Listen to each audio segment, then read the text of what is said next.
Hi, welcome to the lecture. In this lecture, I'm going to talk to you guys about infinite loops and how it looks and how things work with that. Well, in the previous lecture, you saw how the loop works with the while loop and also the for loop.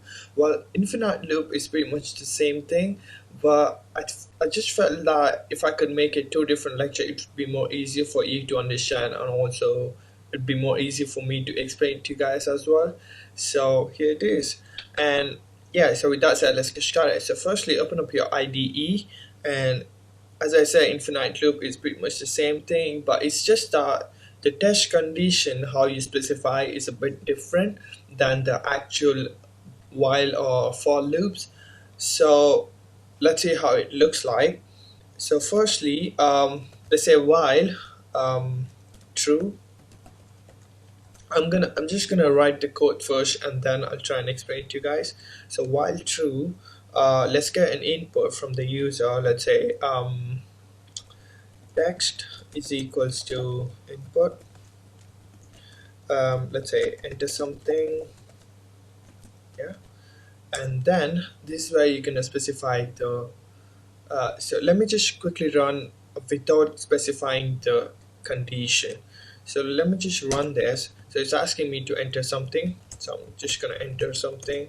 So it just keeps on going because there is no condition that at what instance it has to quit from the loop. So it just keeps executing the same thing. No matter what you type, it just keeps on going.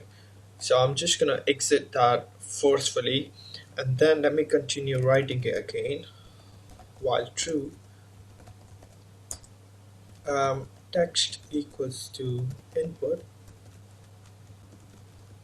enter something, right. So now you can specify the condition. So let's say if text is equals to let's say quit, then you're gonna break from the loop. So this is the test condition. So if the user inputs quit, then that's gonna break from the loop. Let's see if this works. It's asking to enter something. Let's just keep typing something, and it just goes on. But when you type quit, that's gonna break through the loop. So this is how an infinite loop works like, and it can also break your program if you forget to add the if statement. I mean the conditional statement, and make sure when you're typing true the T is capital, because if you type small letter T, it's not going to take it, that's going to consider it as a variable. So you need to type capital T, and be careful with that. And yeah, that's pretty much it for this lecture. Let's see what I've got in our next couple of tutorials. So till then, thank you so much guys, see you then, bye.